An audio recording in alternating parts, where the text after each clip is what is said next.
We'll call the meeting to order. Please stand for the pledge. I pledge allegiance to the flag of the United States of America and to the republic for which it stands, one nation, under God, indivisible, with liberty and justice for all. Good morning, everyone. Morning. Morning.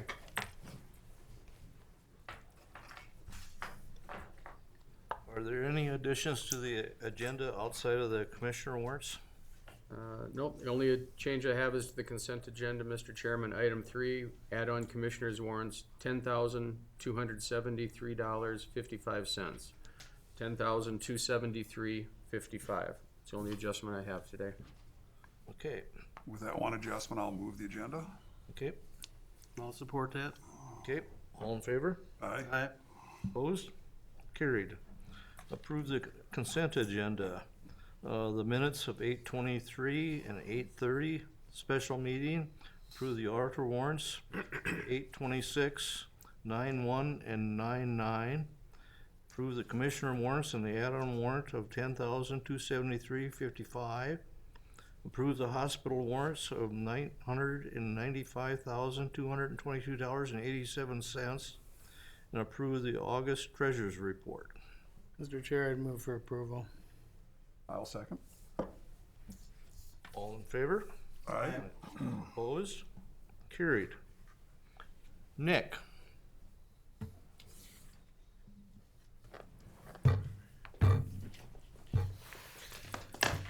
Good morning. Good morning.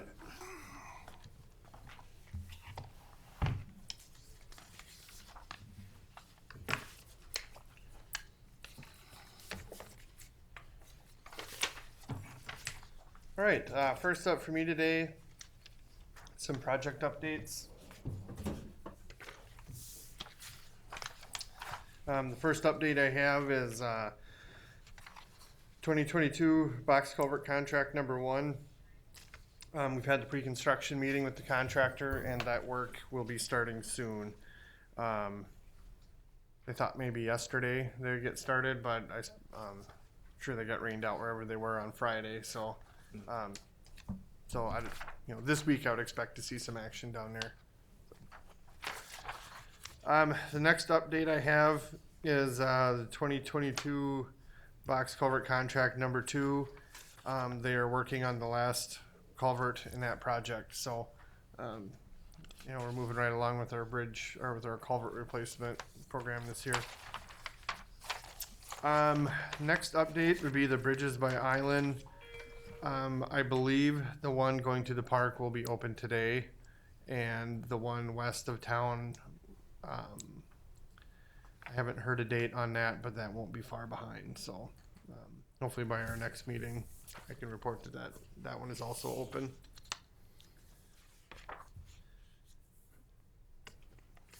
Next update I have would be our 2022 overlays. They're working on some manhole adjustments in Jasper, and then that project will be wrapped up. So that one's about done too. And then our last update I have would be that centerline tile project that is complete now.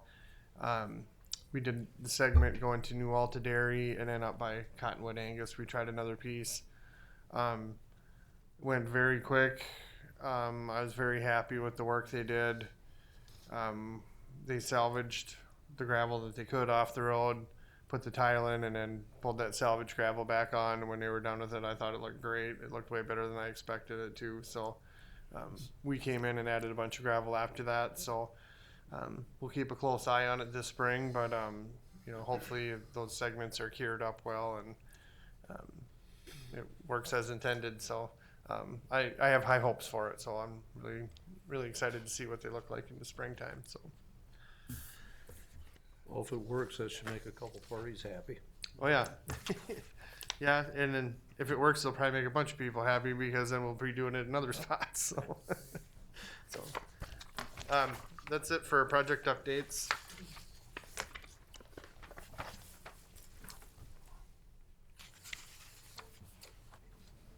Nick, just a quick question for you on County Road 15 on the south end of town where the city had to cut into our road here a couple years ago. Are there still plans to do anything more with that? Because it's settled. It's settled again. Yeah. I could reach out to them, but I haven't heard of any plans. I don't know. Because I thought that, I understood that the city still has some warranty issues with some of their concrete. Well, they might. Yeah, so I don't know Yeah. if that could be done at the same time or not. But yeah, if you check on that. Yep. Yep.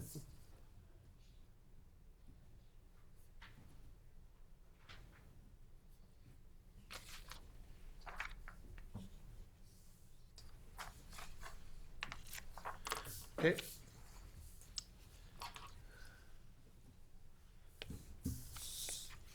All right, next item for me would be our surplus equipment opening.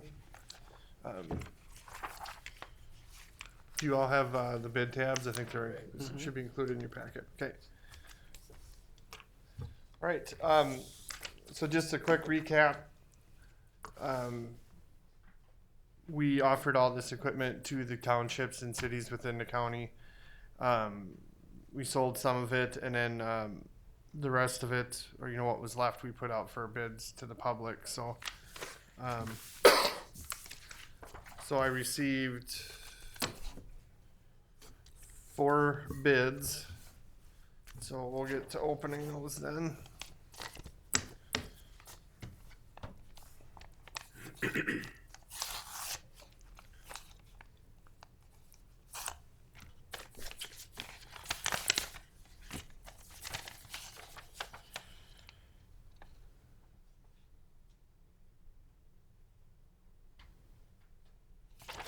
All right.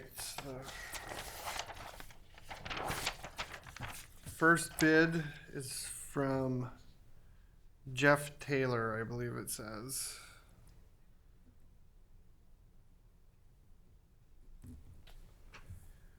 All right, he bid on Unit 7, the Chevy 1-ton sign truck. He bid $3,660. $3,660. He also bid on Unit 46, the flatbed trailer. He bid $620 on that item. $620. And he bid on the 500-gallon above ground fuel barrel with pump. He bid $135 on that. So $135.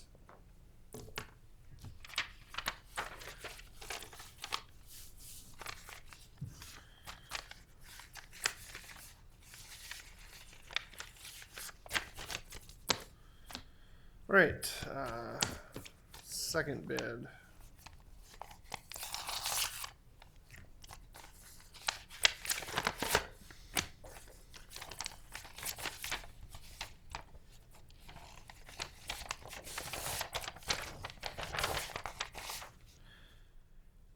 Second bid was from Jacob Erickson.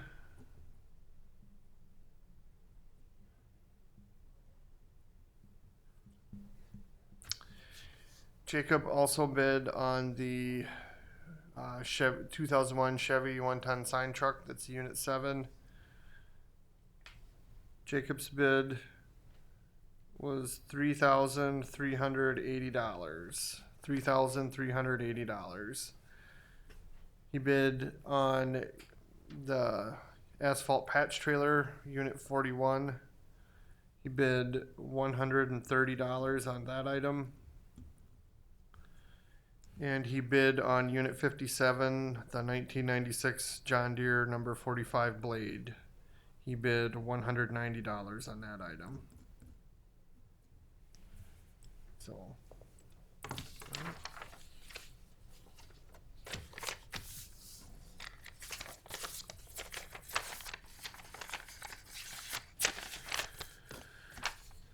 All right, next bid.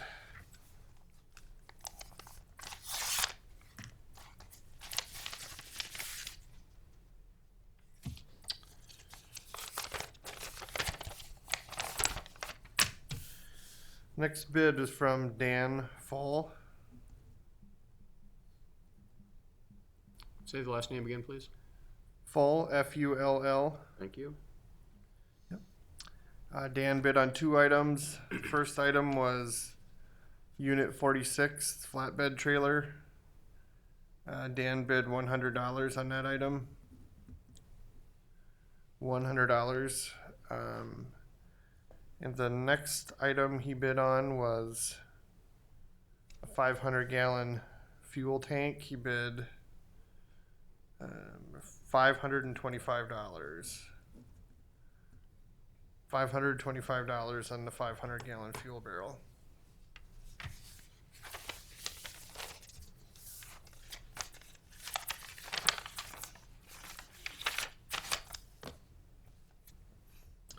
All right, and then the last bid.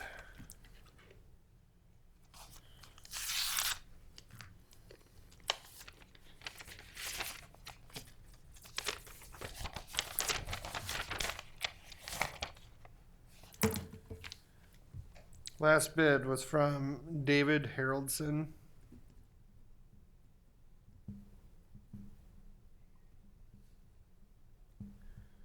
All right, David bid on 2 items. The first item David bid on was one used 3-piece cat rear rim with the recap tire. He bid $200 on that. So $200 on that tire and rim.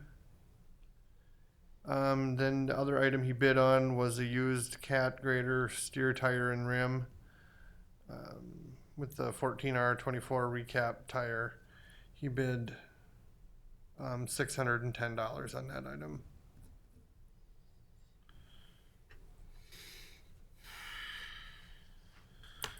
All right, so that concludes the bids for the surplus equipment.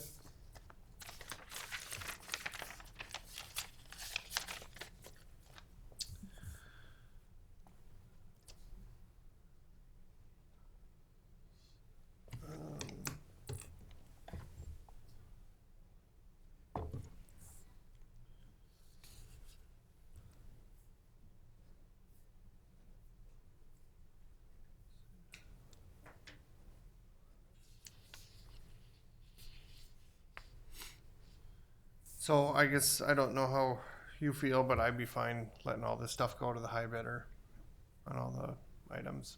I think it'd be just fine. I'll make that a motion to sell this surplus equipment to the high bidders in each category. And I'll second that. Okay. You Any got very further good bids for this Yeah. Yep. across the board, and All in favor of the motion? All right. Opposed? Carried. All right. There you go, Nick. Thank you, Nick. Perfect. Free up some space for us. high bidder this time instead of low bidder. Yeah, that's new. I was up at the city shop and they had that steel face roller. Oh, opened up okay. And so forth, and they're very pleased with that. Yeah, they seem pretty excited to get it. They're gonna have to rebuild that Wisconsin. They said Right, that yeah. But they knew that. But no, it's gonna work very well for them. I really like your approach to that, of trying to keep other governmental entities, Right. help them as much as we can as well too. And Yep. I'm pleased with how that worked out. So, I'm sure it'll happen again. We'll have another surplus, group of surplus items, years down the road. But I think we'll probably look at doing it the same way. So. do you have any questions on we got 3 or 4 items that didn't receive any bid? Then you've got means of disposing of those, or what are you thinking? So Bill recommended bringing the printer to the recycle Yep. place for electronics. I'm fine doing that. I just thought, well, as a functioning item, Right. I know we were able to sell our last one. I think a church bought it, so I thought, well, it's probably worth trying to offer that up, thinking maybe somebody would want it for the same. So we tried, didn't work, so we'll haul it over to the recycle place. That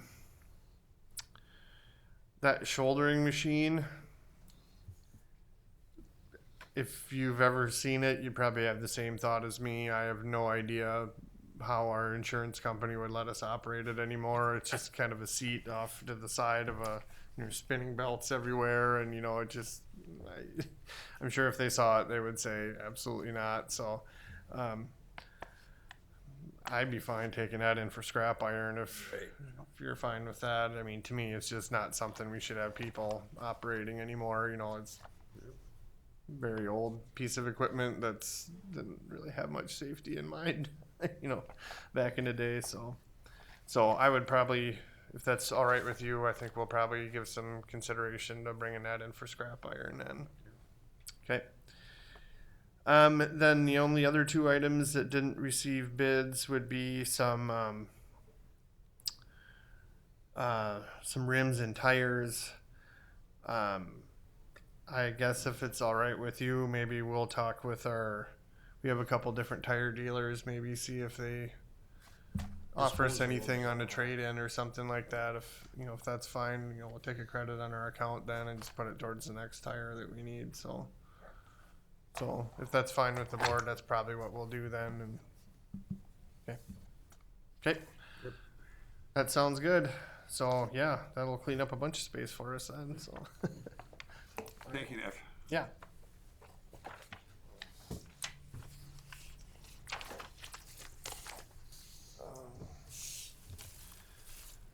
All right. Next item for me to discuss. We have in our 2023 budget to purchase a motor grader as part of our regular replacement plan. There's nothing unique about this one. It's just time for one of them to go. In talking with the salesman, we try to get really rough ballpark ideas, and we use that for our budget. Well, in talking with both Cat and Deere, they both have price increases coming October 1 of around 10%, which is going to end up being about $30,000. On these machines, there isn't a model year. One fear I had would be, well, say we ordered it a little bit early. Well, does that mean we have an older model year that's worth less when we go to trade it in? So maybe we're not saving anything, but in this case, these don't go by a model year, they go by a letter. And a letter can span a larger number or amount of time. So, if we ordered by the end of the month, we would save that roughly $30,000. It wouldn't show up till late 23, early 24, so it's not like we'd be getting it early or anything. And the payment wouldn't be due until next year. So it's not like we'd have to find a way to come up with some money now or anything like that. It's just looks like we'd be saving around $30,000. Excuse me. We've done this before on a payloader. I talked with Amanda, if there's any auditor concerns with this, and as long as it's stated in the motion, what's going on, we can do this. So, if that's something the board's interested in, I can get some hard numbers and be back in 2 weeks, and we can proceed with early committal. Chairman, I would like to, will they guarantee it? That price that if you order now, Yeah, that's, they will guarantee it? yep, but October 1, it goes up. Yeah. So it would have to be at the next board meeting, and I can have numbers by then, but, it's just, I'm a little hesitant to do it because it's actually a 2023 budget item, and that budget hasn't technically been approved yet. So, but, Amanda said if the board states that, and we're clear and open about it, that we can do that, so. Any indication what our trade-in might be worth? I know in the past, the market on that had fallen quite a bit. I don't know if that's recovered or not. Yeah, that would be part of this. I can't remember. I don't even know if if they gave us an estimate, but I'll have that breakdown. I'll show, what the new machine is, what our trade's worth, and I'll have all that on I'd say go ahead and proceed, get the numbers. get the numbers. Okay. Yeah, I'm not gonna sign anything now. I'll just get the numbers, and I'll be back in 2 weeks, and then it would take official board action. Sounds so. good. And We I don't know need a we had- motion now, right? What's We that? don't need a motion now, we just No, I'm just looking. authorize him to pursue it. Yeah, I'm just looking for direction from the board how to proceed. And Nick, if you would, as you put those numbers together, I know we talked about it before, and that's the whole decision of whether or not we try to extend the use of our existing ones because of the fact that the price has gone up so much, and what is the, I know it's a balance between what exposure we have for expensive repairs versus Yep. trying to get a longer life out of it. So again, take that into consideration when you factor Yep. some of these things. Yep, and these 2 machines we're dealing with, the one we did get an extended warranty on, we're trying to drag that one out a little bit more. I feel like it's an acceptable risk on that. You know, another one, for example, is the Edgerton machine. So we're hearing that these engines usually go, I don't know, you can get up to 10,000 hours out of those before you get a failure. Transmissions are more around the 5,000 hour mark, and that one's been gone through. So I understand anything can happen, but if you look at like your big ticket items on that one, you know, I think we can run that one a little bit longer, or statistically speaking, it's, Yeah, I realize it's acceptable risk, but you know, anything can happen. So yeah. So I will report back with numbers in 2 weeks then, and then we'll decide if that's something we want to pull the trigger on. So. Okay, sounds good, Nick. Okay. All right, next item for me would be maintenance updates. Last month we've been just working on ditch cleans and graveling mainly. Been hauling a lot of gravel on those tile projects, so that's consumed quite a bit of our time, but I think those are going to be 2 really nice roads now. Hopefully that holds up for quite a while. So. That's the last item I have for now. MnDOT, I believe, is on the agenda for 10:30 to do their 10-year plan or present that to the board. I plan on coming back for that in case there's any questions I can help out with. So, Any questions for Nick? I noticed you had some stump removal as part of the bills or whatever. yep. So that was from that tree cutting. There's a number of trees we took down for, I don't know, there's some were by power lines, some were kind of hanging out over the road a little ways, whatever. But yeah, if it was, a number of them have utilities in the area, and like, well, we, you know, probably could dig stumps out, but with the utility and proximity, it was probably cheaper to have them ground out than the extra time it would have taken for us to work with the utility. So that's the story on the stump grinding. So, But they all got done if they were left.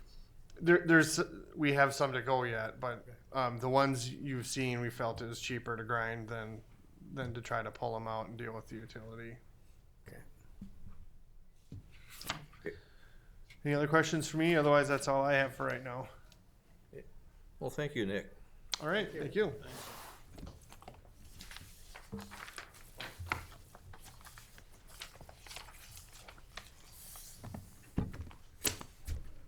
Wayne?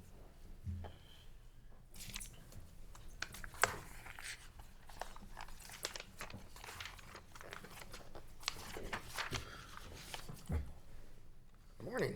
Morning. Morning.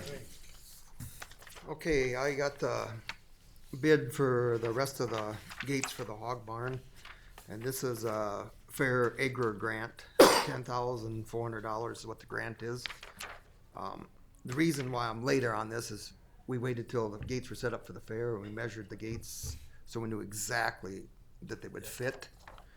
And the price of the gates were $13,802.18. And then all the gates will be completely new in the hog barn then. I don't know if you've seen the new ones we got here. We got half of them in already this last year. These will be all, instead of big pens, these will be all small individual pens, smaller pens.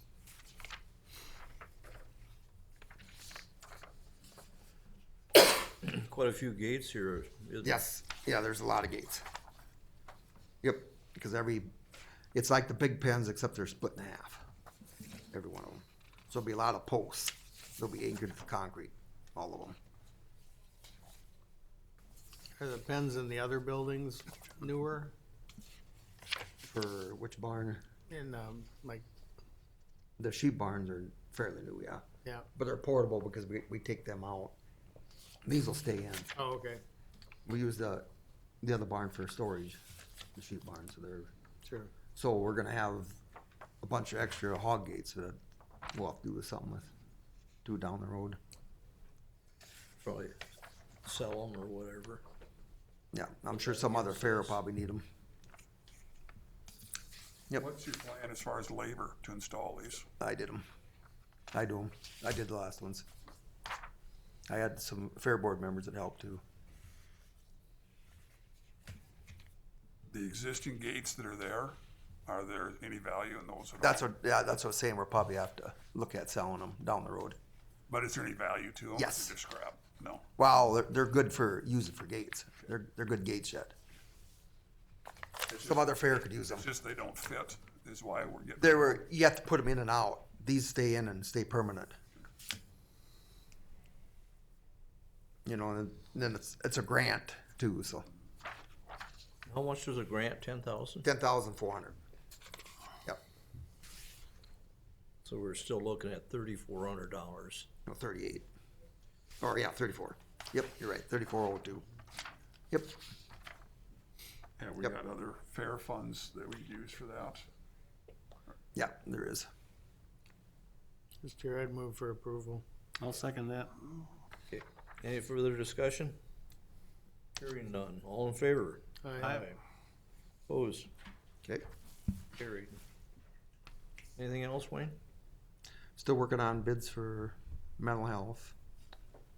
Painting bid, and then I'll be getting 2 people going through for measuring carpet. And then they're working on carpet bids for here too. Yeah. I've had 1 through already and one's supposed to come this week. So, working on that too. Hopefully it comes together. Yeah, I don't. Okay? Yep, thank you. Yep.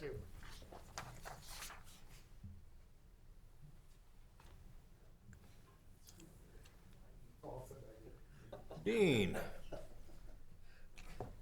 What's a good word today? Well, it's Tuesday, so we made past Monday. That's about all I got. I seen Wayne just got approval for more money, so I'm kind of excited about that. It's a good time for me to get up here, right? But the money's all gone now. Right. I just wanted to, I believe you guys got copies of our service contract up there for renewal this year. We held it back. Usually we do a multi-year contract with you, but we held it back this year because we've got the new equipment for the new project. That's going to be coming, and I'll speak to that here after this. But so we just did a 1-year renewal on the contract. Everything stayed the same on it, except for we did take the law enforcement condensing unit out because that's going to be coming off the roof here in probably about 3-4 weeks. So other than that, everything pretty much stayed the same. And once we get to next year, then we will rescope the contract with all the new controls, the new VAV boxes, the new chiller, and everything. And we can have that discussion at that time as to what we need to do for equipment coverage. So. Any questions for Dean? Chairman, just to let you know, this is a budgeted annual expense. Right. Our last contract, I believe, was 3 years. And then we're just going 1 year because of the new equipment and all the new stuff coming in. So then we'll have a new contract going into end of 23 into 24. We'll get the new stuff in. And this is a budgeted expense. So, need a motion to approve the contract. I like that motion.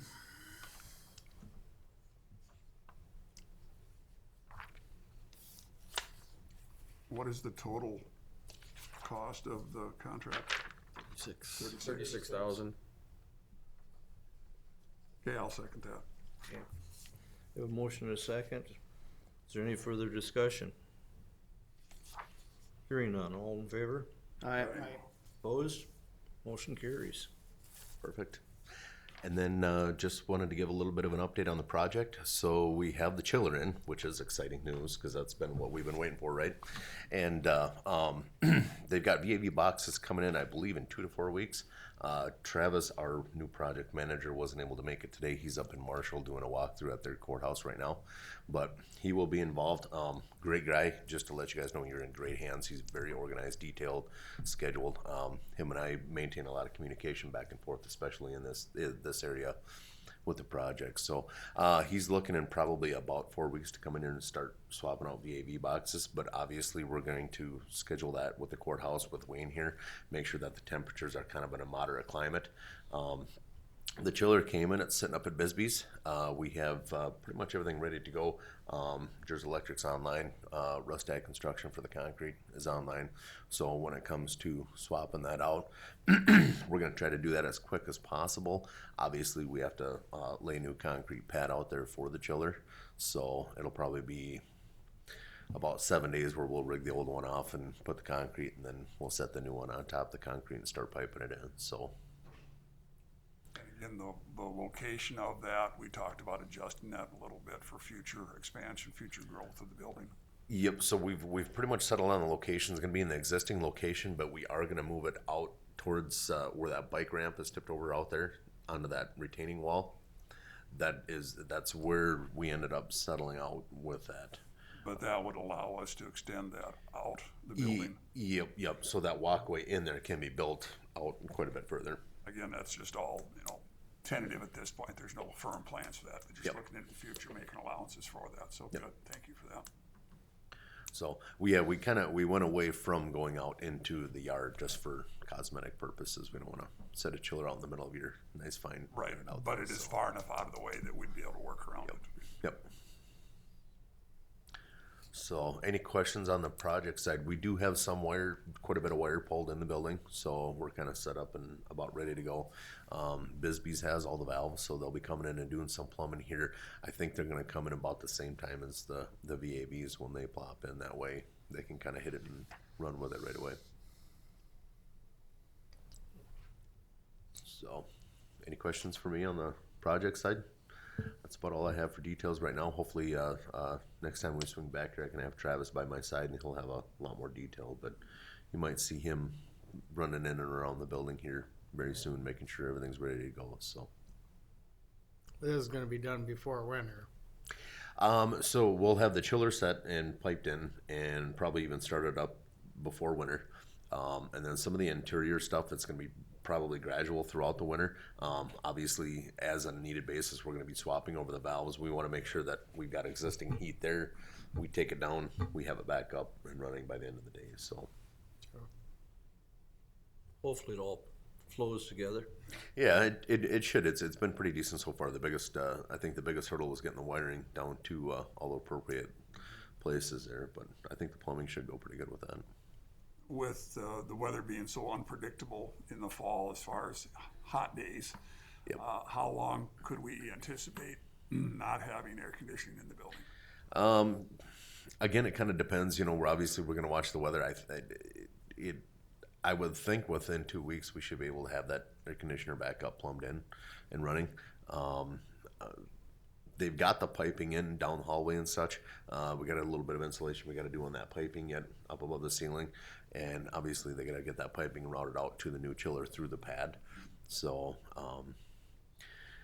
I would say in 2 weeks if it needs to be pushed, but we're going to accommodate that and again watch the weather just to make sure. I mean, if it's going to be 90 degrees throughout August or October, we're probably going to hold off on replacing that chiller because we need that chiller for the dehumidification in the courthouse there. So. Sounds good, Dean.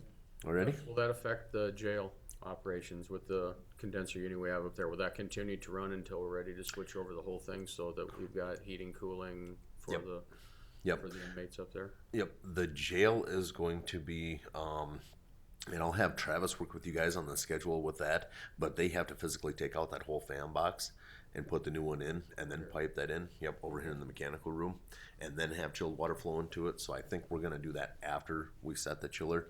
That way it's ready to go and we can pull that directly up and back online.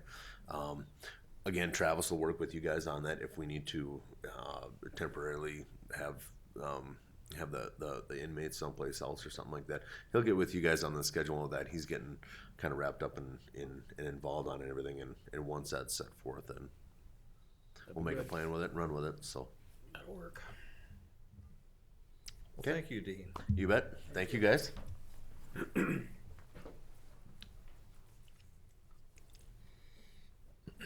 to do personnel, so you can go on.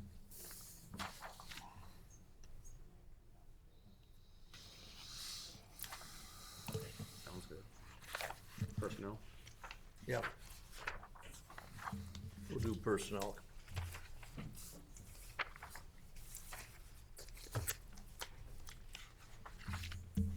Morning, Kathy. Morning. Morning.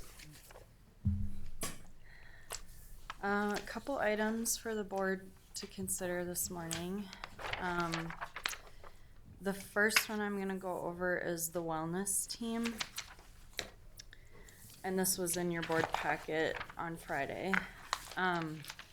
Basically, we are signed up for this wellness collaborative, and it's through Southwest Health and Human Services, and they work with different businesses. It's not necessarily counties, it's different businesses within their region, and it's called the Workplace Wellness Collaborative.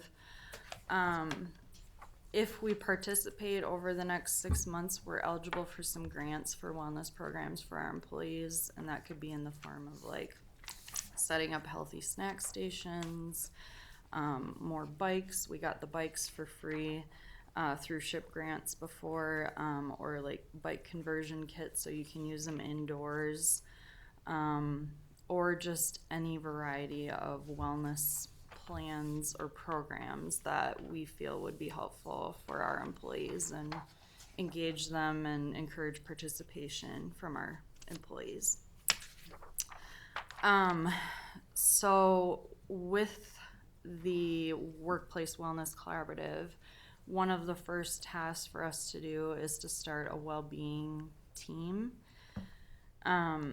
The well-being team job description that I presented to you guys, this was mostly copied over from Southwest Health and Human Services well-being team job description. So, you know, it's pretty much similar except that I referenced our specific wellness policy in that first paragraph. So it's modeled around what they do, and they do a monthly meeting, which I think will be necessary for this first 6 months. I don't know that we'll need to meet that often after that, but I think just getting the program up and running, we're gonna want to try to meet regularly.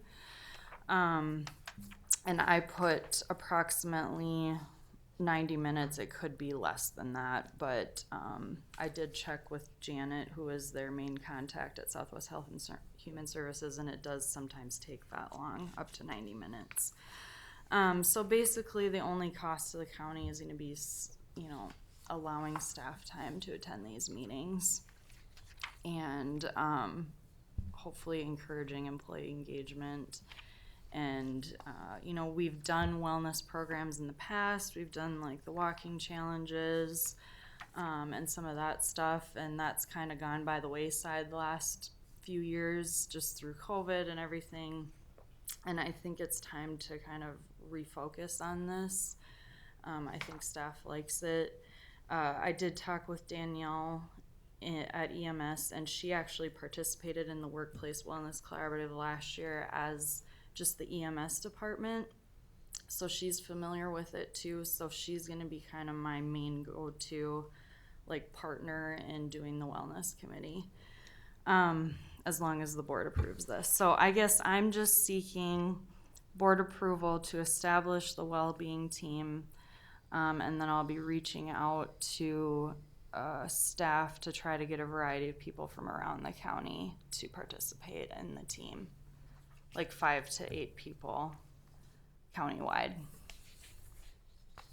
Mr. Chair, I'll make that motion that we approve the formation of the well-being team. I'll support that. Okay. Any further discussion? Hearing none, all in favor? Aye. Opposed? Carried. Thank you.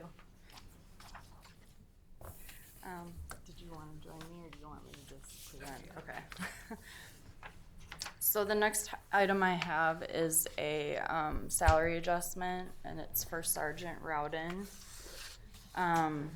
He has been the patrol sergeant for a year now as of August 1st. And hopefully you guys had a chance to kind of read this before the meeting. I handed them out this morning, but there's a little bit of a pay compression issue there with what his salary has been over the past year. So on the second page, I circled what his salary has been for the past year, and then what the top of the deputy pay plan is. And the sergeants do direct the work of the deputies during their shift. They're not full-on supervisors, but they are lead workers that really, direct their work. So we feel that there should be a little bit more separation there with his pay, as recommended by the chief deputy, and the sheriff brought this forward as a concern. So they would like to see one additional step retroactive to his anniversary date for Sergeant Jeff Rowden.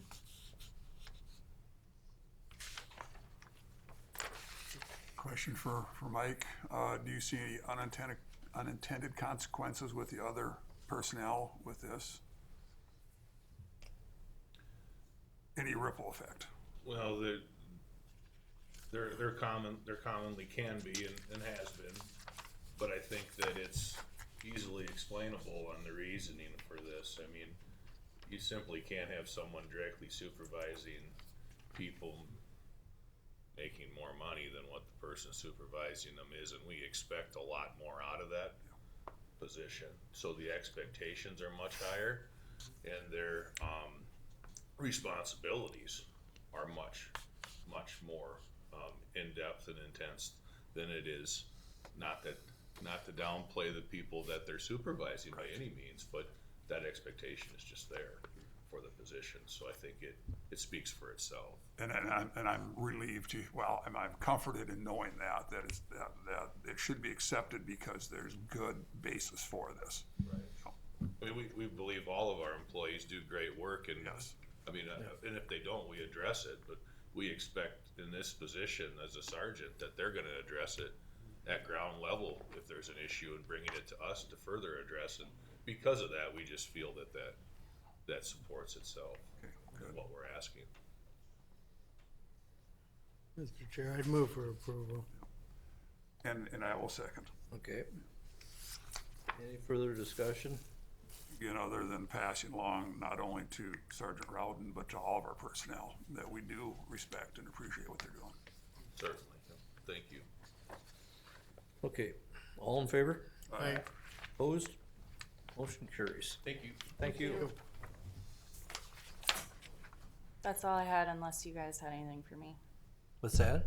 That's all I had this morning, unless you have any questions for me. Okay, Thank you, Kathy. thanks.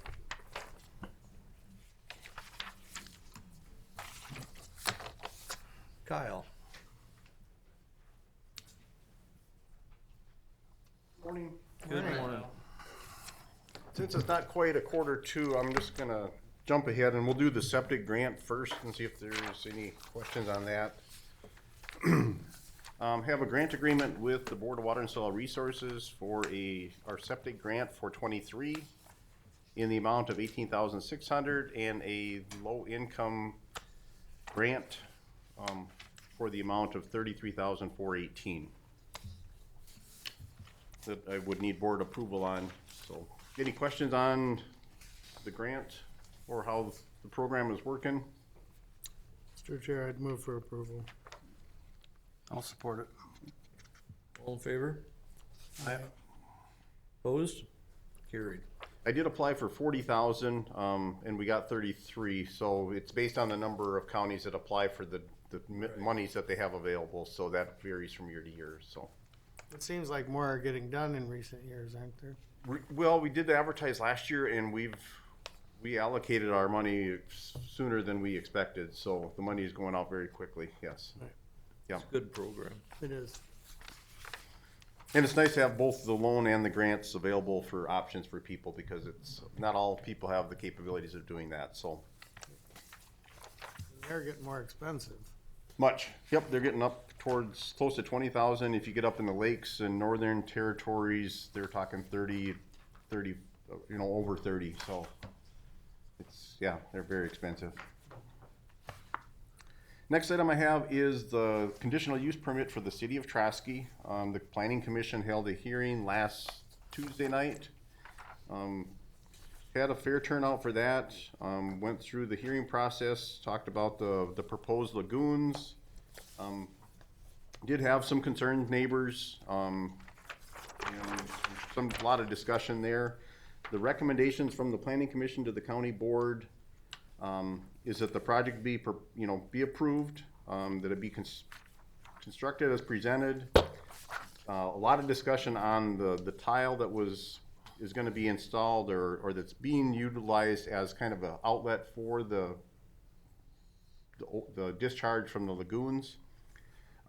The actual discharge is going to occur into the road ditch right next to the lagoons, but the city is going to be involved with installing some tile downstream and utilizing that tile to carry the discharged water down to a perennial stream. So the recommendations from the planning commission to the city, and this is merely a recommendation, is that they extend that 15-inch tile all the way down to the stream where it outlets. There was some proposals of different size tile that was discussed, and that was kind of a recommendation to the city. We didn't want to make it a mandatory requirement because it's kind of a voluntary thing that the city is doing. But that was a recommendation, and then just the kind of standard that they comply with all other state, federal, and local permits that are required. And I did do, in the findings, there was kind of a summary of the lagoons. So there's going to be 2 lagoons, 9 foot deep, 2 to 6 foot operating depths. It's zoned as ag. There's going to be a barbed wire around the exterior of the ponds. The state has a proposed setback from neighbors for lagoons of approximately 1/4 mile. There was a lot of discussion about the cemetery, the proximity of that to the lagoons. The ordinance does not have any specific setbacks on lagoon setback from cemeteries. It's about 1,200 feet, just under 1/4 mile away from the lagoons. So that's kind of a background of that. And then they'll be working through MPCA for permitting also. So any questions on the conditional use permit? Under the findings of fact number 5, it's a proposed 15-inch tile intake. I assume? Yes. Okay, it's listed as 15 feet. Oh, sorry. Yep, that would be 15 inch. Yes, that would be inches.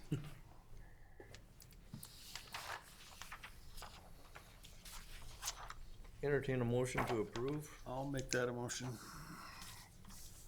I will second. Any further discussion? Some little more background on the big map we got. The city of Trosky has been working on this since 2003, is that correct? And it's gotta be, something has to be done. Right. We have some discharge that doesn't go through septic even in the town right now. And the cemetery is on the top of the hill on this part of the page, and the lagoon is back here. And the tile is coming around through, this person was at the meeting, the Botzes. And it doesn't, the only reason it's a 15-inch tile is because some of the farmers want to add onto it. And so it's my impression that Trosky legally, all they have to do is discharge it in the ditch. But they're going above and beyond, helping the guys that it's gonna go through there. An added expense to make everybody Yes, happy. yes. And so I thought that was very good of them to do that.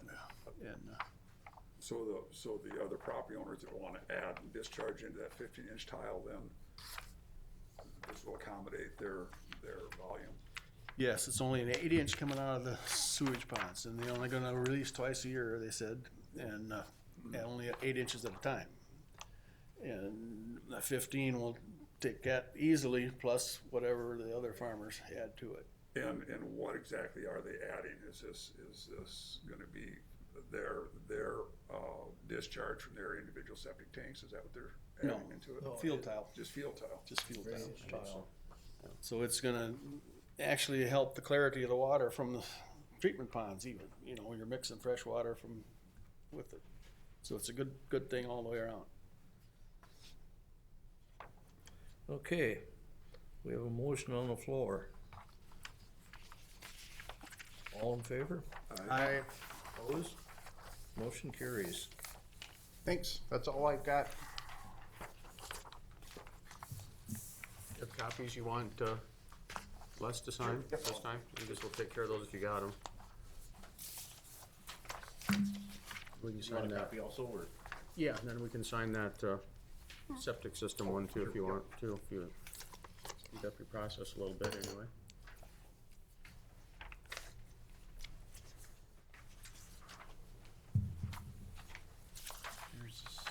One more hurdle, guys. Down the plan.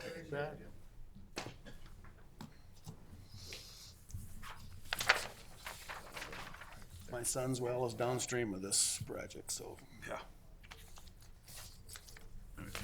Here, sir. Thanks. This is from that well. I haul water from his well to drink. Thanks, Kyle. Thanks. Yep, see you later. We've got ourselves just a little bit ahead. Should we take a 10-minute break? So moved. Dwayne's got nothing else to do but sit here.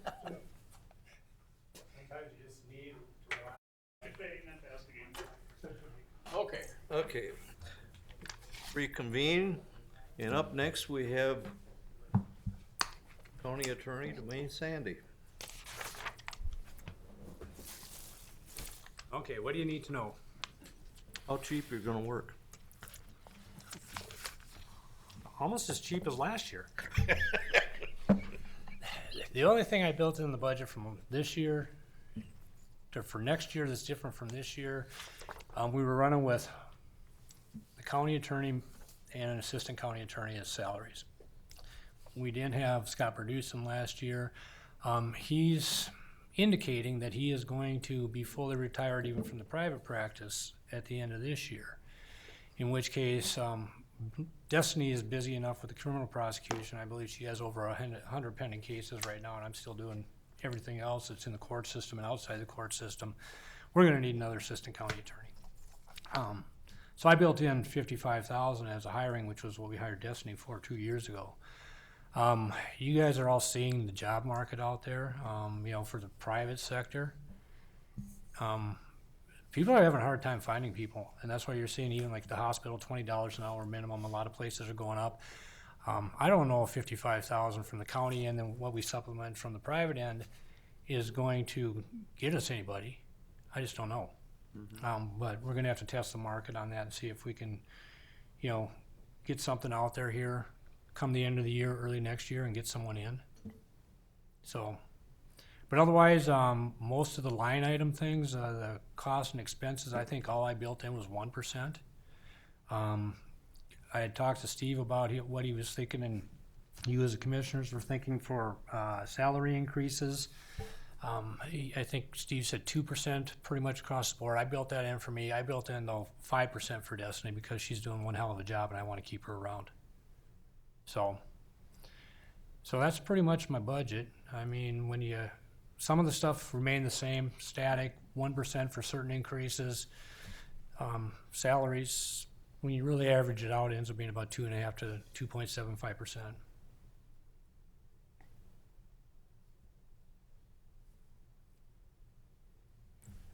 Any questions for Dwayne?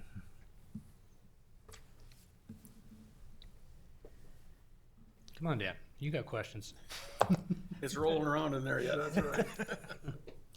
No, I can't think of anything germane to say about it, so. Well, as you know, usually I give you stats and that and how busy we are. The sheriff's office is still busy. They are trucking along and doing a wonderful job again, and we are trying to keep up with them to the best of our ability. So, but I think from the law enforcement standpoint of it, everything is going really well. So, And obviously, it's a team effort, and we need to support all aspects, all the players in the team, so we do appreciate what you do. oh, absolutely. I mean, not just from, you know, the sheriff's department and the guys out on the road and on the streets. You know, we do what we can, but we also have really good people in court administration helping us. You know, it's from the top down, we are a group that works really well together. So,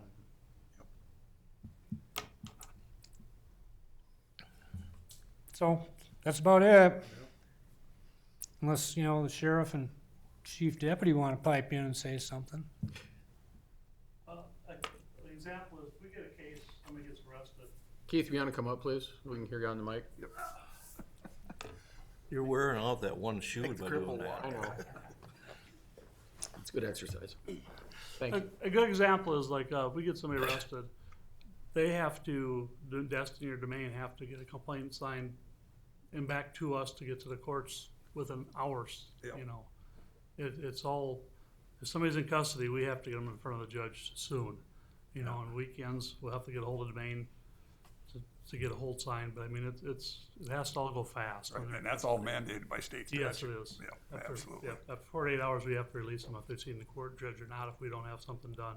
So I understand where it gets tough. I mean, we get 3 or 4, you know, there'll be 3 reports with 3 different people that they have to go through everything and figure out what to charge and who said what and everything, and get that back to the courts soon. I mean, within a matter of hours, so they have to have staff to do that, and they're doing a great job for us, so.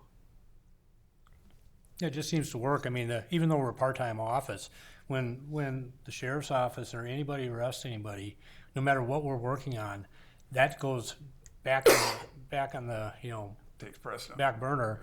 And the sheriff's department work and the charging process just rises right to the top. It's got to get done before anything else, because not only are we on timelines, again, like the jail has issues, but you also need court administration to give them enough time to get the thing on the calendar. And if we don't have a judge available, find a judge so we can still meet those timelines set by law.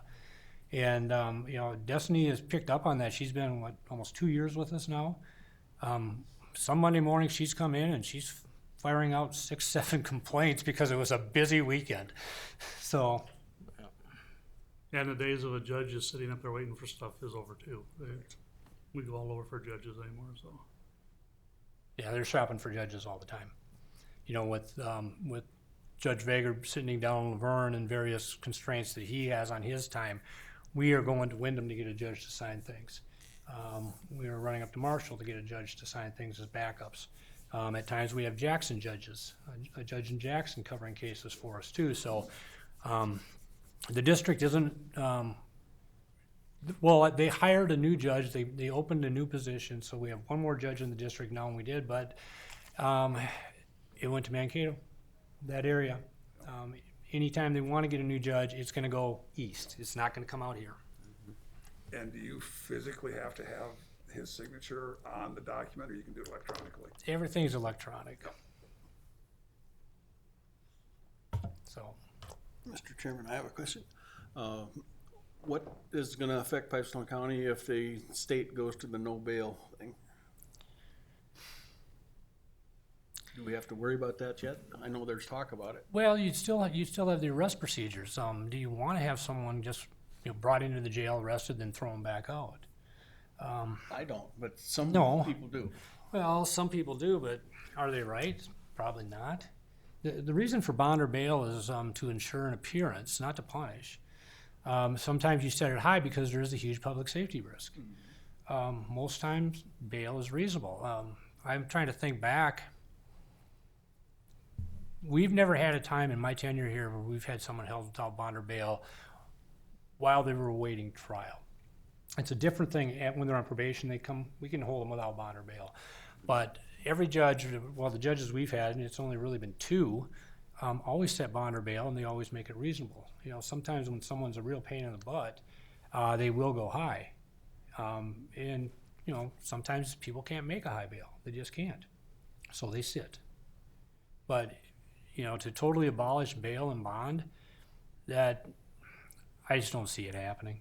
I mean, even if there's a push to try to get rid of that, you need to have the ability to have some oversight in the court system, so that a person doesn't, you know, commit 4 assaults in a week against 4 different people and then get released to go back out and drink and do nothing. So, I don't know. I hope it doesn't come to that. I do too. But then again, I won't be doing this forever either. So, Where would we house them? Where would we house them if there's no bond, no bail? well, no bond, no, what do you mean? Go back home. No, if you don't set bond or bail, if you can't impose bond or bail, then they get out. Go home. I think that's the movement to That's try the to problem. stop people from being held in jail pending trial. I was looking at the other way, sorry. I figured, oh great, I have more jails. No, the other way would be easier, but yeah, like you said, we wouldn't have enough room to hold them. We'd have to, you know, make very little thin bunks and stack them up.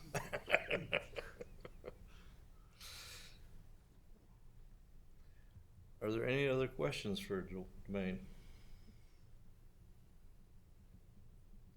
The various, think of the correct term, when the sheriff's department takes property or cash from various seizures, there are limited things that we can do with that. That can't go back to offset budget items,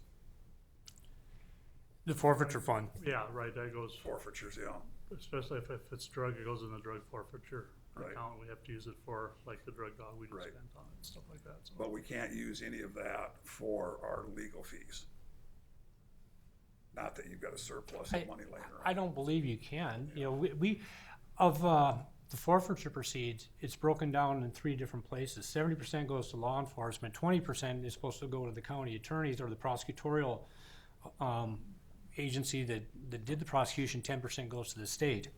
So every time there's a forfeiture of cash or whatever, it is getting doled out that way, but the county attorney's fund, I don't believe there is a separate county attorney's fund because we've never accessed the forfeited proceeds. I think it just goes into the general fund and it's not kept separately so that we could use it for, you know, we're supposed to use it like the sheriff's office. Education, equipment, training, things like that, but we've never had a separate fund set up. Just, you know, that 20%, well, what was that big, what was that, 40-some thousand dollars taken from that guy that went roaming through a couple years ago? So 20% of that would have been $8,000 to the county attorney's office, and it's just out there in the general fund. And that's kind of what my thought process was. Can we use that to offset the budget item? But that's not how that works. You know, that's one of the things that's built into the budget. We figure the odds are there's gonna be forfeitures in the year, so that's the only negative item. We figure about $4,000 a year should be coming back into the county from the forfeiture funds. So that's, you know, reduces my budget by $4,000. But we're not just saying keep that money in a different fund so that my office can use it exclusively. And some of those forfeitures were from the seizures, but also if we've got an individual that, we talked about bail and bond. So if they default on that, then does that money go back into the general fund too, or does that not? Their bail, where does that bail money go? The bond money goes to the court. It goes to the court. Yeah, so if someone pulls a $20,000 bond and then they never show up and the court orders the bond forfeited, the bonding company pays it over to court administration in the state court system. Okay.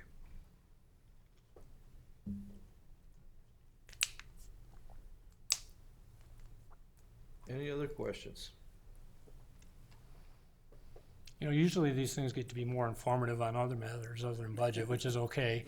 You know, because the more you understand, the more the public will understand about how certain things work in the system.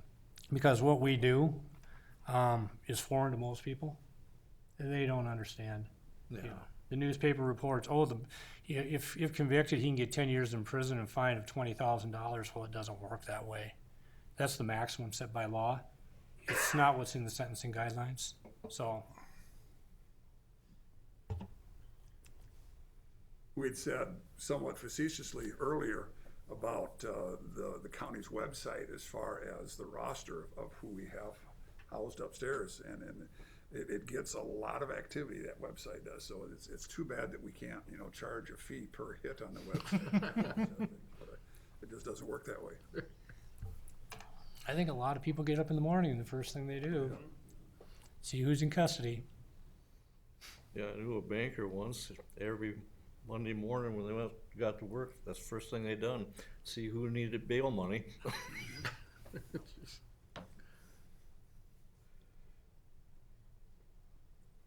So, you need anything else from me right now? I think we're good. Okay. Now I gotta run upstairs for a hearing here quick, so. Thanks for your time. Thank you, Dwayne. Good talking to you Have a good again. day. Yep.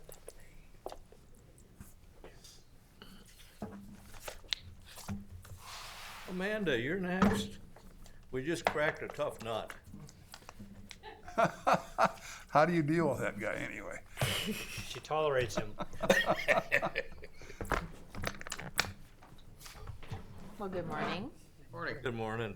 So, what I'm here for is to go over our 2021 end of the year fund balances for the assigned and restricted accounts.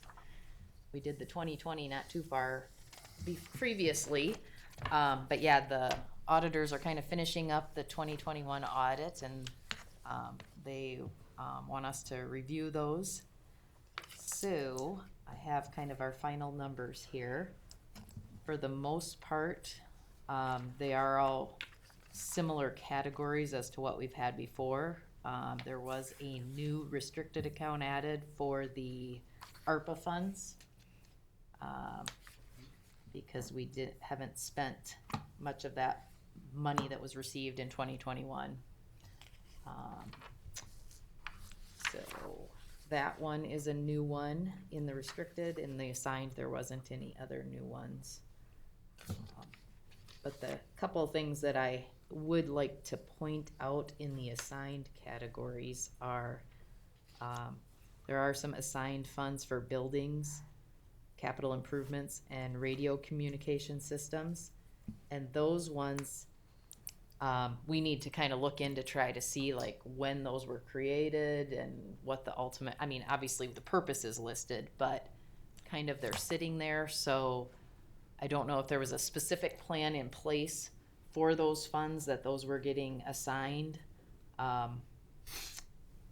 And if you guys have any input on that, I guess I'd be interested in hearing. Otherwise, I just want to point out that they're there. So if we do have some projects relating to some of those that we should be using those assigned funds for, or if we don't want them to be assigned, we can always choose to no longer have them assigned and move them into just our general fund balance or unassigned fund balance. So, and like I said, again, if we should be putting funds in there, you know, if there was something that just kind of got lost in the shuffle, like I said, when I looked back, they've been around for many years. So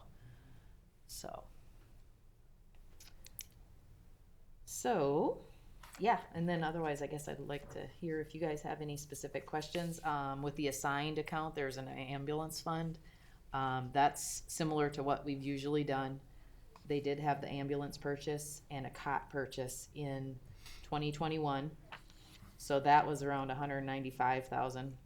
And we had $75,000 that they kind of do the annual budget for future ambulance purchases. So that's the activity information on that one.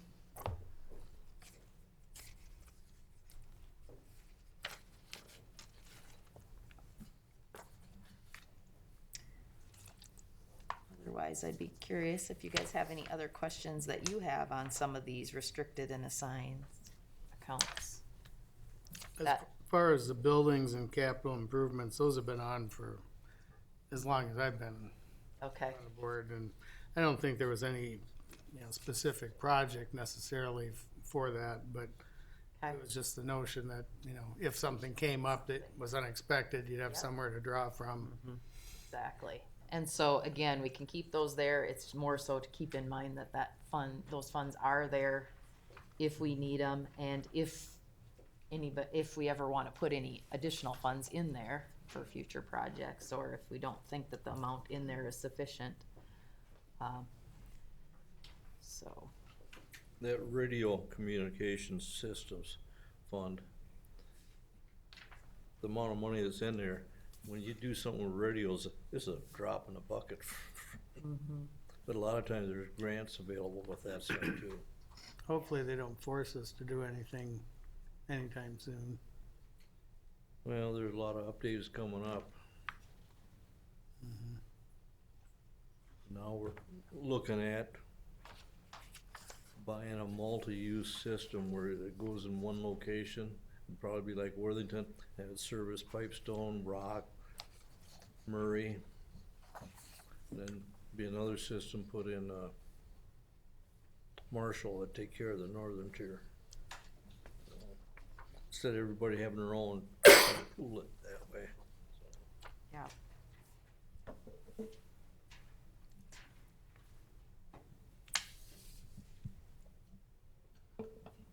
Any questions for Amanda? Move to approve this report. I'll second. Okay. All in favor? Aye. Opposed? Carried. Thank you, Amanda. Oh, all right, thank you. You were easy to deal with Exactly. more than that last guy. Yes, and hopefully pretty soon we'll have some updates too with the audit getting done, so. In regards to the audit, I had a phone call yesterday from Bradley. at Oh, Hyde sure. Bailey. Yep, probably doing some I was the questions. obligatory phone Yep. call to a commissioner. So. Yep.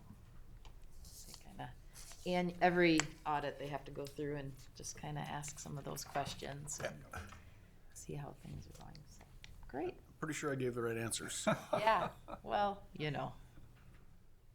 It's good. It's good to know that they're reaching out and finding out about some of those things. Due diligence. Yep. So, Well, thank you.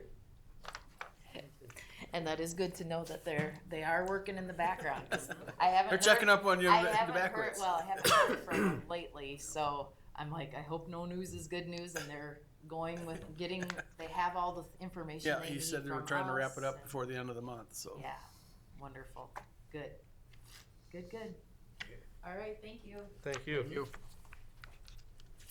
It's a little upsetting when they leave a message on your phone. Though. Yeah. This is from the The auditor's office. Hyde Bailey calling me personally. Been there, done Well, you bet. You've been on the list before. that. Yep. Okay, Megan.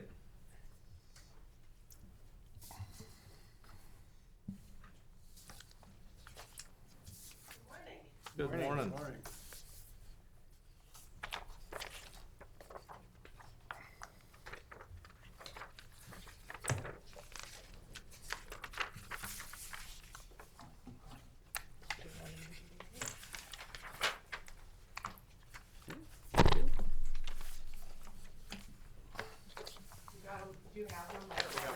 We got two of them. Yeah.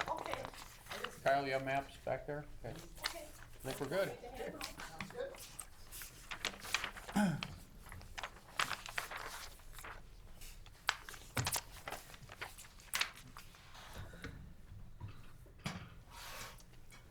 Good morning.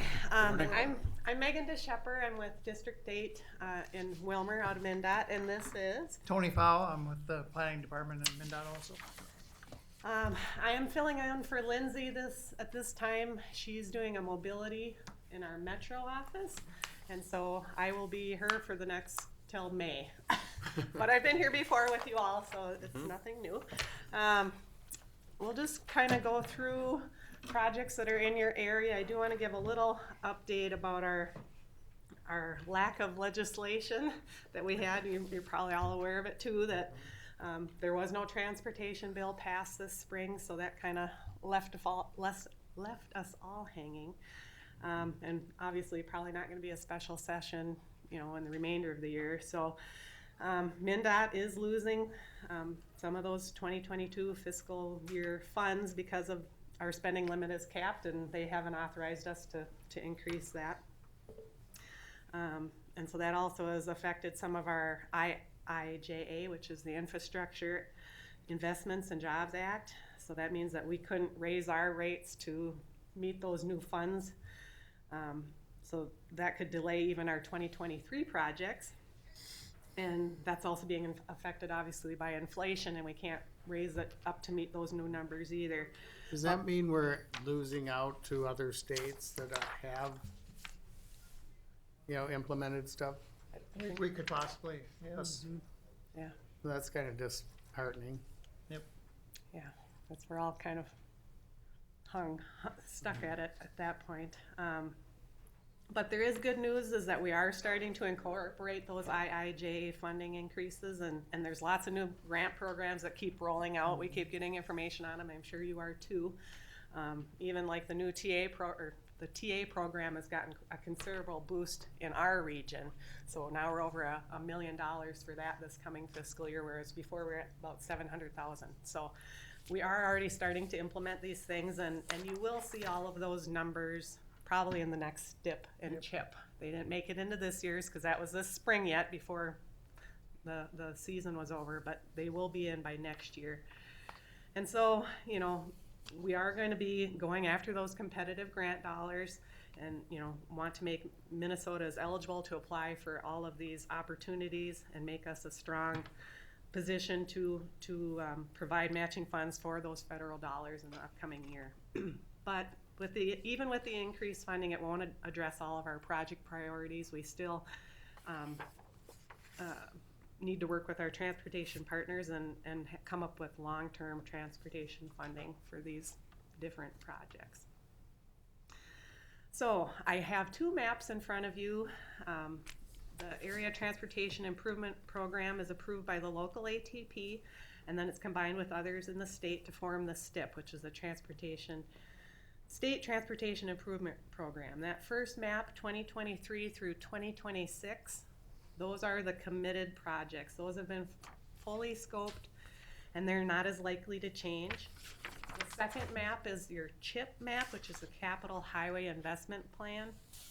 And those are the outer years, so that's 2027 through 2032. Those are more fluid. They might still change the year they actually get funded. The project itself might change. The pavement fix might be changed, and even the starting and stopping point can get changed as it goes through that scoping process. So those are more fluid. Those aren't as set as those earlier years. To go through projects in your area, the first one is in 2024, which is orange on your map. And this is on that the first map we talked about. So that's Trunk Highway 23. A medium mill and overlay is planned, and bridge redeck and bridge replacement from Highway 75 in Pipestone to 1.8 miles north of Minnesota 91. And the next project would be in 2025. That's green on your map. And that's Trunk Highway 30 from the state line to 2 miles east, and that's an automated curve warning system. The next project is in 2026, which is blue on your map. That's a mill and overlay on Highway 75 from Highway 30 in Pipestone to CASA 9. And then we jump on to the next map. Yes, go ahead.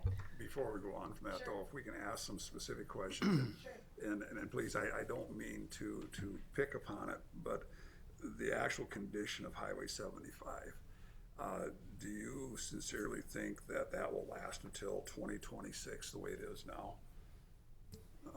It really, and the mill and overlay, we realized that was done not that many years ago, and we all saw within 6 months that it was already deteriorating again. So is this the most cost-effective way of approaching this road? And the condition it's in now, will it last until 2026? Yeah, and that's something I can bring up to our soils engineer, is that right? Yeah, Soils pavement. engineer and pavement and see. Yeah. Or do you think I'm being out of bounds by even bringing this up? No. Like I said, I don't mean to be negative about it, but we realize that has been a challenge. Well, I'm just glad that it's on the project list. Yes. Last year when the person was here, it wasn't even on the 10-year. Yeah. And that's my area, so people were asking me, when's that gonna be fixed? And I said, well, it's not even on the 10-year project. Now I got a better answer at least. Yeah. They are starting to scope it, and they might discover that, you know what, it's just not holding up. I mean, And we can compare that then to Highway 23, them going north, and as, you know, that's 2 years sooner, that's 2024. And personal opinion is, that's actually in better shape. Oh, way better. Way better shape than what 75 is, so. okay. But I realize the constraints that you work with as well, Tim. We've already talked about budgets, there's no budget, so yeah. The 23 project has a better lobbying group than Highway 75. Highway 20, yep. Yeah, but I will certainly bring that, I do know that there's already a project manager for this and they are scoping it right now, so. And is there anything that we could do to help facilitate this with you? Instead of just picking on you, is there anything we can do to help you facilitate this? It's nice to have the support, and we'll bring that back. And Right. Do you have any data on when the other half of 75 is going to be done to Laverne? That's your nothing other, yet. I know it's a different group. It's in District 7, but I don't think Yeah. it's on their chip. It's not on their chip on yet. their chip yet. not But on we there. have been talking already, cause I shared what That's our kind of part of the, initial, that's kind of part of the problem. That Highway 75 is right in the middle of two different districts, and Yeah. it's way in the corner of your district. And you probably don't travel it at all, ever, but. and we were sharing our shoulder plans with them in hopes that they would follow our plan, because it is on the, as you know, the king of the road, the king of the trail, Yep. scenic byway. Right. And just the heavy traffic numbers on it, that gets a lot of usage. Really, all of these do get a lot of usage. Yep. I was on a field walk this summer with our bike ped unit out of CO. And so Metro folks coming, and they couldn't believe the amount of semi-traffic that was going by us as we're walking on the shoulder, right? So they got a realistic demonstration. Absolutely. Real life, they could. Yep, and the folks that live in the mobile home park near there, how they get to school or the grocery store or whatever, Right. if they're on their bike or on foot. And there were footprints in the gravel on the side. I mean, there are people walking there. Yeah. So it's been seen, so hopefully we keep moving forward with that. Appreciate that. Yeah. Okay, now we'll jump over to the chip map, the outer years, the second map that we're looking at. That would be from 2027 to 2032 at the top. The next project in your county is in 2029. It's kind of that brown color. It's Highway 30 from the South Dakota state line to 8th Avenue in Pipestone. And that's a thin mill and overlay. And then in 2030, kind of the light pink color on your map, Highway 75, Colden Place Recycle from the Pipe Creek Bridge to South Valley Street in Lake Benton. And that's it for in your county. We do have some projects up into Lincoln, but such as the Lake Benton reconstruct, but that would be outside of Pipestone County. So any Last other? work, excuse me, Yep, the go last ahead. work that was done then on Highway 30, then west of town, that now is scheduled in for 2029, didn't they do the east part then between us and Lake Wilson the same year? Or was that the year after, just recently? Year after, I think. Just a year after. But I see it's not on the projection then for 2030 or even 2031. Nope, not yet. Is that holding up better? According to our pavement model that we draw the projects from, it seems to be holding up a little bit better. But I don't think it sees the traffic. No. No, I don't think so either.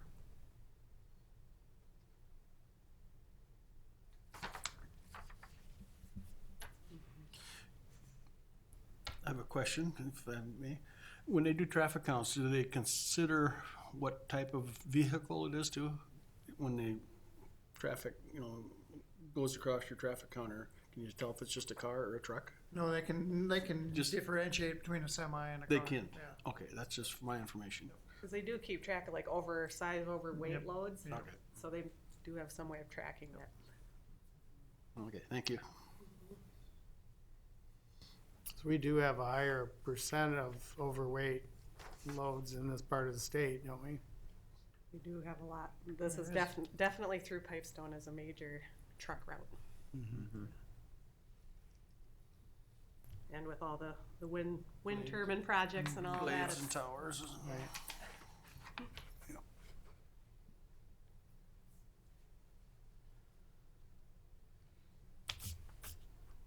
Any other comments or questions? Any other questions that you need to answer?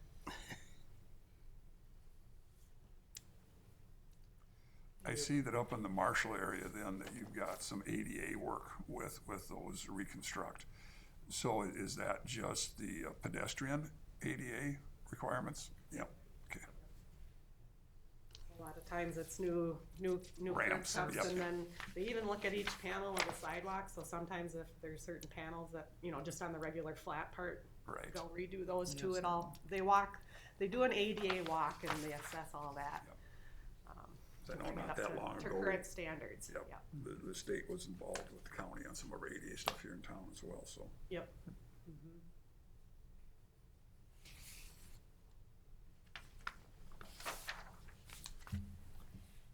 Any other questions? Thank you for what you're doing. I know it's hard when you have limited funding and It's there, we just gotta open it up, right? Nick, do you have anything? Okay. We wanna thank you for coming down. Yeah, thank no you. problem, thank you. Thanks, everyone. We do exist down here, so. Absolutely, we don't forget about you.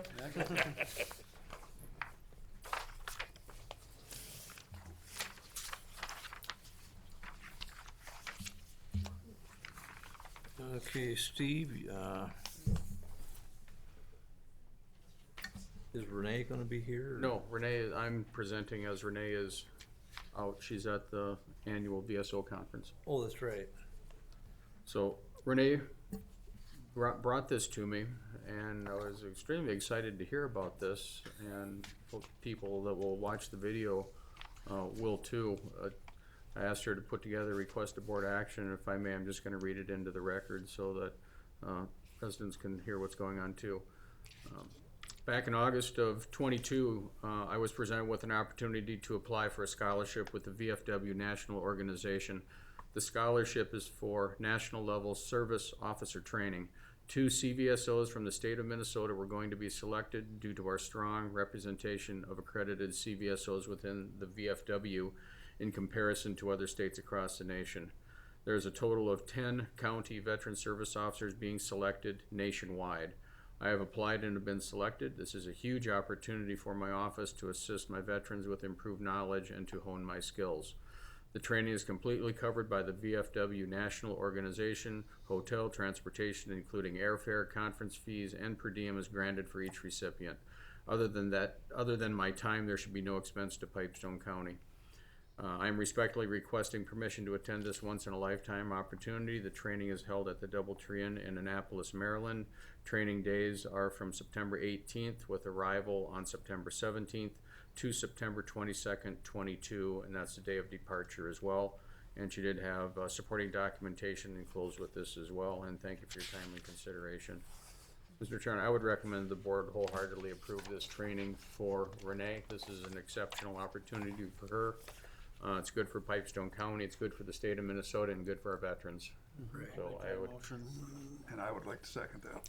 Is there any further discussion? Hearing none. All in favor? Just go ahead and vote. What's that? Just go ahead and vote. I'll comment later. All in favor? Aye. Opposed? Carried. It's a great honor for Pipestone County, Yes, it is. It is. Absolutely. and for her.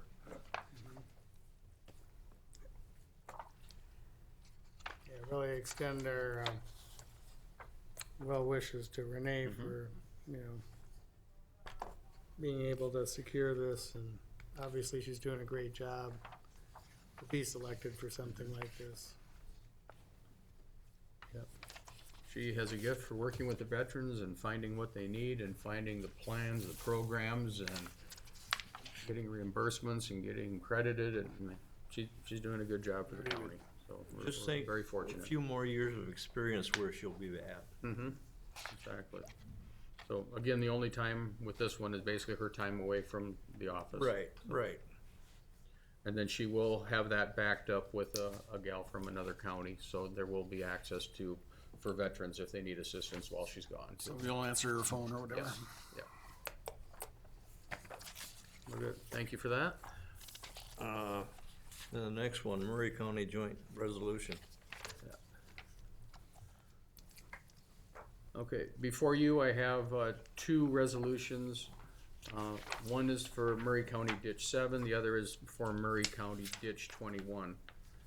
This is a joint ditch. Murray County is setting up a joint ditch commission, and they now have, this resolution will have 3 commissioners from Murray County: Molly Malone, Lori Gunnick, and Dennis Walgraven, and Commissioners Luke Johnson, Dallas Roskamp will be representing Pipestone County for both of these ditches.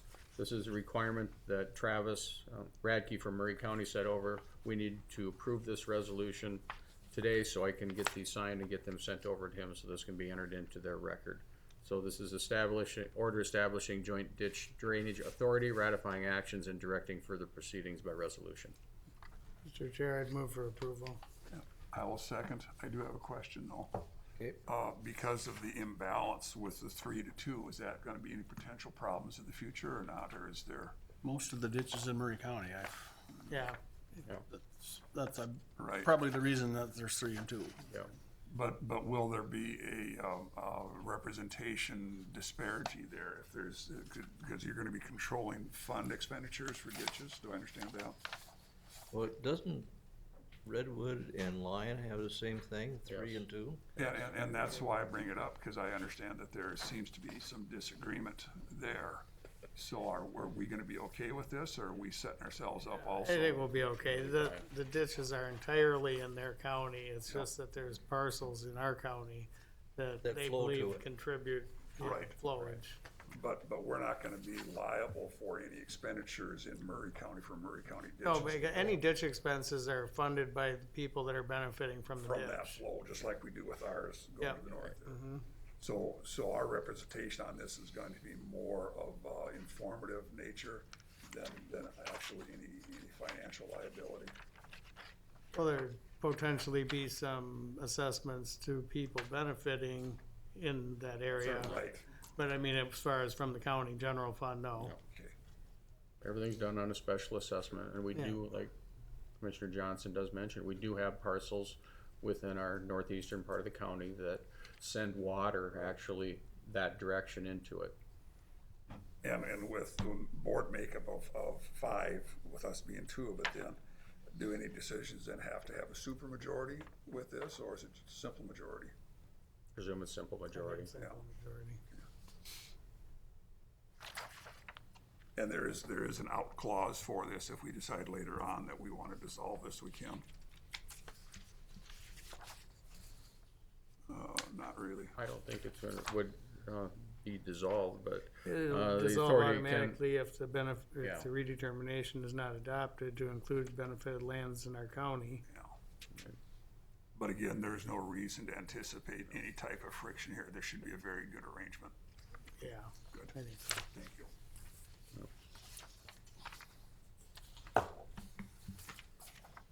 I think part of the problem they're having in the other counties stem more from those involved more than the fact it's a 3-2 arrangement.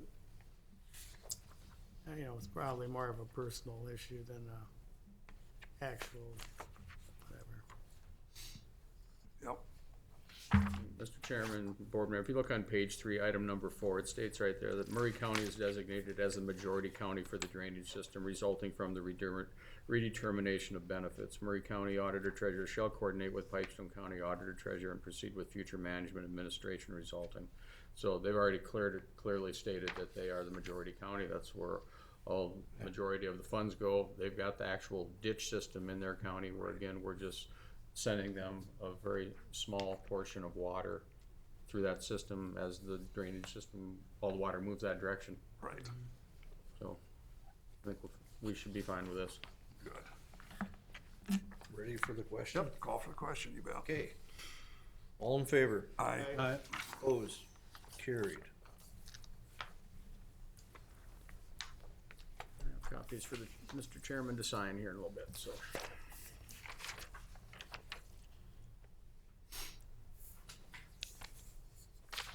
And then, Take the Arts Council up. yes.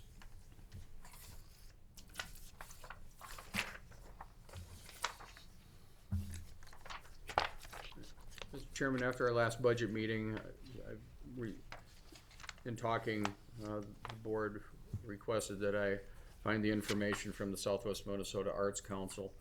We did talk about it last time, and there's noticed that Pipestone County, over the last number of years, from July 18 to June of 22, has benefited to a total of $137,767 in different grant projects awarded to Pipestone County. I did go back with the auditor's office and found that the last time this was in our budget for distribution of funds was back in 2010. For some reason it dropped off after that. I can't explain why, but it's a very small amount. The request was $500. The board requested that I bring this to the board. I have penciled it into the 2023 budget. The board would like to do that. I'll make a motion to do that. I'd accept that. Yeah, in fact, I'd be happy to make the motion that we re-establish ourselves as a contributor then for the Southwest Minnesota Arts Council, and recommend that we go with because the minimum they're asking us is 500. I guess I'd like to go more, but under our budget constraints, I don't know if this would be a good time to do that. So, but I do want to at least acknowledge our appreciation. So I'll move that we do support this. I'll support it. Any further discussion? Hearing none. All in favor? Aye. Opposed? Carried for $500. Thank you. Pretty big bang for a buck. Yeah, Yeah. pretty good return.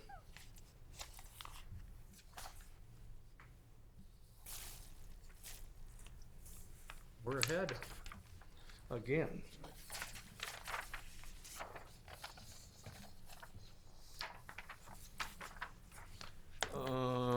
Take 5, or do you want to do committee? What's that, Steve? Do you want to take 5, or do you want to do committee reports? What's your wishes? Take a break or? I'm ready with my committee report. Okay. Okay. Go ahead, start then, Dan. Okay. On the 1st of August then, we had our Pipestone Solid Waste Committee meeting, Les and Steve, and then also with Kyle. Basically what we talked about that day, excuse me, I said Les, I meant Luke, excuse me. Luke, what we talked about that day was whether or not we need to change our assessment going forward, and we're all real comfortable where our assessment's at, so the decision was to keep our assessment then for this next tax year the same. And I think that was really the gist of our conversation. I don't think And I think the best part about that is I think we're the only county in our area that is taking all the hazardous waste materials at no additional charge to the residents. And I don't know why everyone's not doing that, but I think they're using it for staff costs and whatever instead. But at least we have one of the lower assessment fees in the area, and we're providing the most service with it. So, I mean, it's being used for the right purpose. Exactly. Then my next meeting then was on the 4th, and that was with Les and I at Prime West. Again, we had an update on our hearing that we've got, and we're still waiting for the resolution of that. We still have not heard yet, so everything we're hearing is positive, but we don't have a final resolution of that yet, so. And we were supposed to, I thought we were supposed to hear something by now. Yeah, actually, I had it on my calendar. We're supposed to have heard by the 28th, so it's kind of, because he had, apparently the judge presiding has another big case coming up, so we thought this would be Is the 28th kind of a deadline for him? No, it's not a deadline. That was just kind of a projected, because of this other case. Is there a deadline where he has to rule, or not I really? don't recall Jim saying if there was a specific deadline or not. No, I guess we always talked about this judge has another big case coming, and we just figured he'd make a decision before he started that, Right. but evidently not. Then my next meeting also was at Prime West, and that was on the 9th, and that is the Quality Control Committee that I'm on. The one thing that was brought to us, and it was also brought into the full board then, our last meeting here a week ago, is approval of a new therapy for back surgery. It's called ablation, where they actually will go into the lower vertebrae and they'll actually kill the nerves with heated probes of some kind. And there's been some requests for that. So that was approved by the Quality Control Committee as an alternative treatment with a lot of different stipulations and so forth. Then my next meeting then was on the 11th, and that was our Finance Committee for Southwest Health and Human Services. And that was in regards to, of course, increasing salaries for our, especially our minors, the nurses. We're having a hard time filling nursing position through community health, and then also with our juveniles, our individuals that work directly with juveniles, that we're having a hard time filling those as well too. There's some discussion about doing a pay increase there, but we didn't see how we could equitably do that without increasing the wage for everybody else. So a lot of discussion on that, and it was brought to the full Health and Human Services Board then on the 17th. And the full board also did support that concept that we really cannot pick out one individual group and increase their salary. So we're still having difficulties with placements, and then trying to do more of a market study instead of a differential pay. And as you all know, we've got it on the agenda here too, our budget, the budget for Health and Human Services is going to be a main driver for our budget increases here as well too, so trying to do what we can to control that. So finances are not fun. My next meeting then was another quality control one, and that was on the 12th, and that was for Pipestone County Medical Center, where Chris and I sit in that quality control board. It's just a review of our compliance.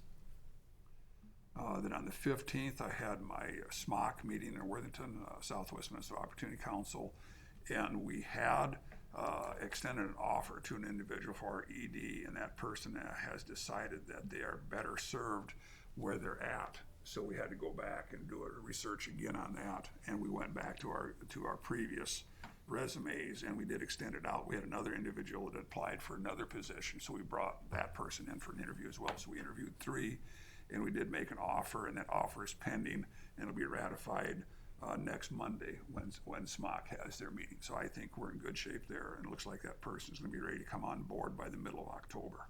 But more on that once that's finalized. Then on the 19th, we had our Pipestone Building and Grounds. Les, you and I met with Wayne and Steve again in regards to our building project out there. And as you know, we got some drawings put together. You saw those, so making progress on our building. And then as Wayne had reported this morning, he's got contractors. As you probably all know, that the 4 furnaces have been installed out there. I know they got some duct work left to finish up on it, but that's coming together nicely. And then there were some other requests as far as some other windows and so forth, but water and soil are gonna be paying for some of those additions, so. Did I miss anything, Steve, on that? I think we're pretty well covered on that building. No, we are gonna get a roof inspection done to see where we're at with the status of the roof and the shingles on that, see if we can, it needs to be addressed sooner than later. Yep. We do end up doing that, we'll have basically a new building out there. Yes. New windows, new siding, new roof, doors. Then on the 25th, then I had my first meeting then with this new committee that we're now re-engaged with, the ACE. And that was over at SRDC in Slayton. And we'll officially be starting that then as of the first of the year, the calendar years, when our participation will be reestablished. And as you know, it was many years ago we were involved with this. So I don't know again why it was that we haven't been recently. So they were very welcoming and pleased to have us back engaged again. Under the stipulations, and they'd sent some of this stuff to Steve already as well too. We'll need to supply an office. They're going to be. I don't think they've started advertising for the position yet, but they're looking for a position then here, and we'll need to supply them with an office, computer, cell phone, some other things as well too. So, and I think we even do now. Is it 25%, I think, of the salary for the first year or two, something like that. There's some stipulation. The first year, we're paying a larger amount because we aren't able to get on the grant that she said, but for the following year, that's why we're paying $54,000 the first year, and we'll be back, the way she made it sound, to around $21,000 to $23,000 in subsequent years, because we'll be able to take advantage of the grants. Yep. So temporarily, if we're not ready, we're planning on putting the person in the soil and water extension building, the old mental health building, if we're not ready to go when they have this person hired, we'll temporarily house them here in Right. the courthouse. Yeah, we've got that office that Prime West had Right. used to use. Yeah. That's They're who not using we're it anymore, so we've got a spot there so we can temporarily get them going. Well, that was on the 25th, then on the 29th, again, we had another building grounds meeting, and then on the 30th, as you all know, we had our special budget meeting, so that concludes my report. Okay. Susan, are you ready? I am. We'll take you. Okay. Hello, Susan. How are you? Hey. I need some copies here. Hand these out. Yes, sure. Great. We don't have enough paper yet. Thanks. We kind of sprawl out here. Thank you. It's hard to grasp.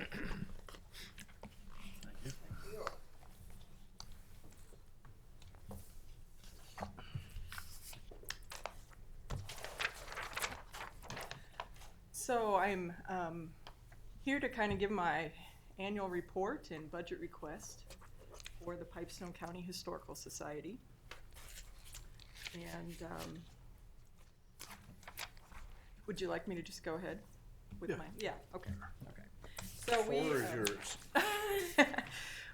we are requesting a $2,000 increase in our support from the county. And then I just kind of ran through some things that we do maintain 5 historical buildings in Pipestone, which, as you know, you have historical buildings. That is quite a task. A lot of our budget goes towards the continuing maintenance and rehabilitation of the Society's 5 historic properties. We've also made a commitment to greatly expand our programming services so that we can reach more people in the county, and I think we've been doing that well. We've been implementing upgrades to the museum exhibit galleries. So Gallery 3, which is the largest exhibit gallery in the museum, was remodeled last winter. We did LED lighting throughout the museum to try to get on top of that. And you got your rebate from XL for those? Yes, yes. And we have a real nice showcase for 3 brand new exhibits. And I know some of you have seen those up there. We've been also implementing a lot of new interactives, and we've had a great response from the public. They're actually spending more time in the museum, and they are having a lot of great comments on their way out. So one really fun thing is we're kind of back to our school tours. We host a lot of school tours in the region, and we had this summer a lot of kids bring their families back because they wanted to show them things in the museum. So that is really fun. I'm just gonna readjust the microphone. Okay. Right on. So we've been, now since we renovated the 2nd floor, the largest gallery, we would like to turn our attention to the 1st floor this winter. So we have some plans for that, and that will bring along new exhibits. It's a real nice space. So prior to the major work we've been doing, I'm not sure the building was renovated since the museum moved in the 1960s. That's when they did the drop ceilings and built some of the different compartment walls in there. So it's a real nice update. And we're always been extremely grateful for the county's great support that we have at the museum. I've included a copy of our budget. Our budget does get approved by our membership at our annual meeting, which will be in February, but this is what we're taking forward to them. And then I wanted to kind of give you a little bit report about what we're going on. I know you guys get our newsletter, but there's a little more in depth here. So we track our attendance, kind of traditionally gauge our do a self-evaluation with our attendance. So we keep strict track of the people that walk in our doors. We just count them, try to understand why they are coming to us so we can understand how to serve them better. But one thing we're running into now is, people are becoming digital consumers. So we have tried some different things to meet that need, but we haven't, and we just haven't found a good way to gauge that, how, count those numbers, see who's using that. So that's something that we're going to continue to work on. We've launched a YouTube page. We have a lot of material on our website. During COVID, we were able to rebuild our website, so we do place a lot of historic articles on there as well. We also have just launched a Pocket Sites app, and I don't know if you've heard about this. Pocket Sites is the name of the app. You can access it on your phone or on your computer. And it's a walking tour site. So we were able to build a walking tour of Pipestone's downtown commercial district, which is on the National Register. I thought that'd be a good place to start. Where you can go, it tells you where to go, space to space. You can walk it on your phone. Or if we have about half of our membership is actually currently living out of county, so they have connections here. But so if you live in Indiana, you can do it at home and be part of it. So it's really neat. It's pocketsites.com, and we plan to do more of them. This is a walking tour. I'd like to do some driving tours around the county. One of the topics that I think would be really great would be to highlight our Sioux Quartzsite buildings around the county. I think we could get some people to drive in and maybe even expand that regionally. So that's been pretty exciting. But our members or our attendance, I just wanted to mention that we're back. Our attendance has been kind of stagnant for a few years prior to COVID, when it just totally bottomed out.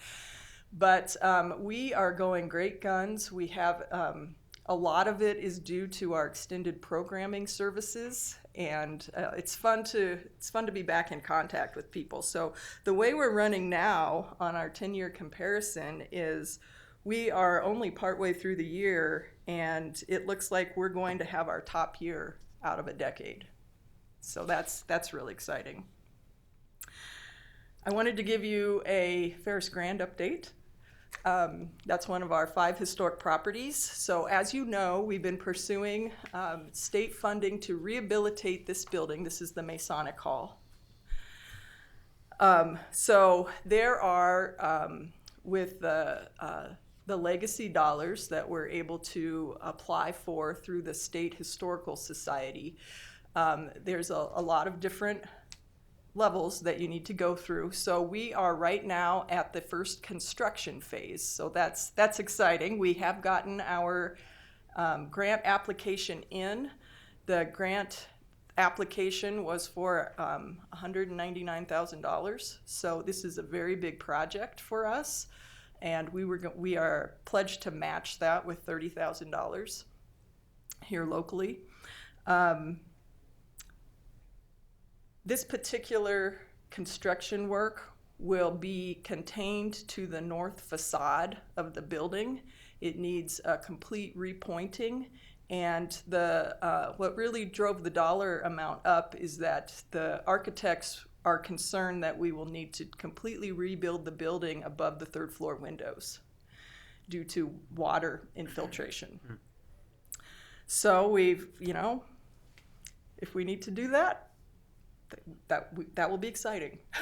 That has to be saved. It has to be there, right? It has to be there. So, well then,